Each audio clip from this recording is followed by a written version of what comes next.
Hi, my name's Karina Aveyard. I am the director of the University of East Anglia's Green Film Festival, and I'm recording this short video about some of our sustainability approaches and the kinds of ideas that lie at the heart of our festival. So as our name suggests, we are an explicitly environmental film festival, which means that not only is sustainability core to the way in which we run our event, it's also core to the themes and content of our event. So they overlap in some very significant ways. So as a film festival, our aims are to inform, share information, offer support, a space of community, and those kinds of things, to bring perspectives from around the world that are topical and current and relevant to the ways in which sustainability awareness and action is building. But as I said, we also have to attend to our own impact as an event. And our event and the things that we do are very strongly aligned to an interest in climate justice. So the films that we tend to program foreground things like environmental resistance, activism, and we're very interested in discussing and thinking about processes of change. So we screen films, but we also put other events alongside those films to enhance the spaces of community and the opportunities for exchange in our festival. So we have guest speakers, we run Q&A sessions, some panels. We also do hands-on workshops, so craft workshops. We host other kinds of discussion events and interactive or hands-on kind of displays and things. So in terms of thinking about our approaches to the sustainability of our event, there's a number of things that we are conscious of. And so some of the areas in which we target that we try to be consistent in our way of thinking about those. So one of the things that's important to us is that our venues are accessible, because this is a community event. All of our events are free. So it's really important that we have accessible venues. So that obviously is to do with the access to the venue itself, but also that these are venues that people can easily access via public transport, and we actively encourage our audiences to use public transport to get to our events. So we also minimize printed materials that we use. So you can see two lovely posters behind me. We only print a very minimal amount of material. We don't print flyers or small programs that we give to people. With the film festival in particular, there is an expectation that anything that you provide to people will look glossy and high quality, because that's what people expect when they see a film. And that often means using paper and printing processes that render the paper non-recyclable. So it might be the paper itself can be sourced in a more sustainable way, but it can't be recycled after it's been printed on. So that's part of the reason the main reason why we avoid printed materials as much as possible, and we use social media as our main form of communication and promotion. Social media and digital media also comes with its own environmental footprint. So that is by no means a perfect substitute. So I am very mindful of that. But I guess it's a balance of one lesser evil over the other. We do other small things. We recycle the banners that we use each year. We use suppliers that foreground sustainability concerns, recyclable packaging, and sustainable modes of transport, and things like that. We don't provide a great deal to audiences as part of our events.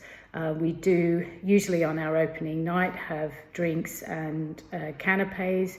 We always serve vegan food, and we also do not use any plastic in any of the drinks that we serve. So everything is served in glasses that can be washed up and reused. So we do all of those kinds of things. We don't at the moment track our environmental impact, although that is something that I am working on, because there is now a greater variety of tools for doing that, and also a greater variety of tools that can be adapted to suit, different types of events, which was not always possible. I think the tools that people have developed have become more nuanced and more useful. So for us, thinking about our environmental impact is core to the integrity of our event. So if we were to neglect the sustainability side of hosting our event, we would really undermine the integrity of what we try to do with the film content and of all of our other events. So in that sense, while we don't measure, sustainability informs all of the decisions that we take about the way in which we run the festival.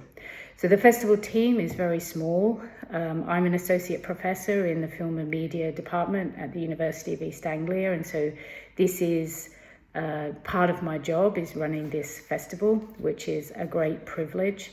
I work with a small team, an advisory board, and we also work with a small team of student ambassadors and interns who are all paid for their work, and have a chance to have input into all of our events and help us promote and so on. We also have developed strong links with local partners, so especially with activist groups, people engaged in environmental sustainability in really a very wide variety of ways.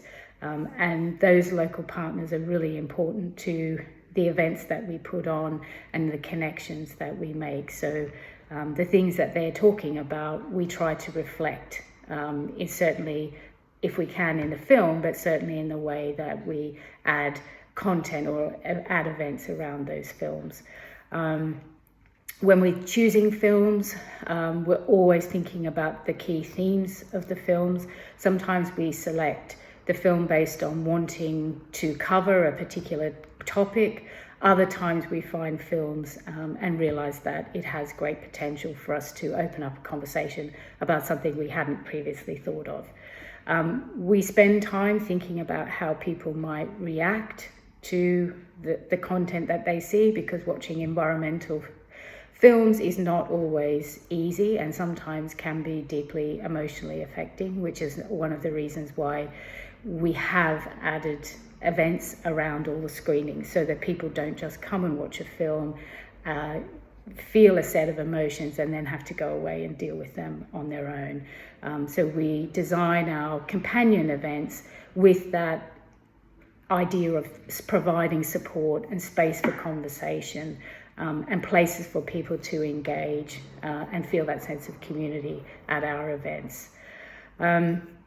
In terms of the challenges that we face, I think the one that I feel is the biggest challenge, and one in which I don't have an answer for, is that we can't have no impact. So we run this event because we want to, as I said, inform, share, support, engage people, build awareness about environmental issues, support people to take action.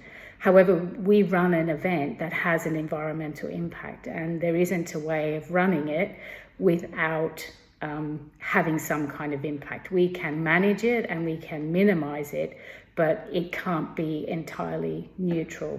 And where that line between an acceptable environmental impact and non-acceptable environmental impact, we can have measures and guidance and those kinds of things. But in the end, for something as small as our event, it really is a subjective judgment and something that I am continuously reflecting on. So I think that is a really great challenge in terms of reconciling our aim and our purpose with the impact of our activities. And in terms of the final thing I was going to talk about was about reflection, and I've been asked to think about things I've learned or things we have learned as a organising committee, and I think this is a process still very much of learning. So the festival that I run was set up in 2017, and since I took it over 2 years ago, some of the ways in which it's been organised has changed. And one of the things I have moved away from is from getting big name speakers, so really high profile, people with national profiles, to come and help discuss and promote films. What I've done instead is engage with local community partners. And that's been really successful because I think it has helped increase our audience. It has made us more relevant to the local community in which we're situated. All our events are live, they're not streamed online. You can only attend in person, which makes us very local, and it gives us the capacity to create these spaces of very meaningful community, so that people come into the spaces of our events with the capacity to have face-to-face interactions.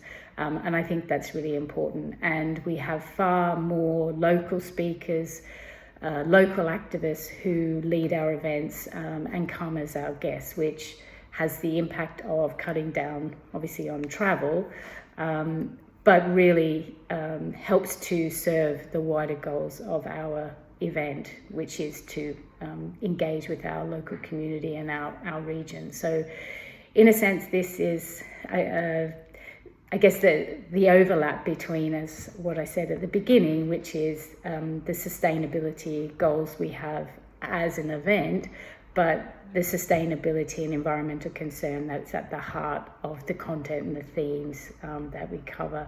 And those two things are really very difficult to sort of completely separate, and they're the heart of our integrity.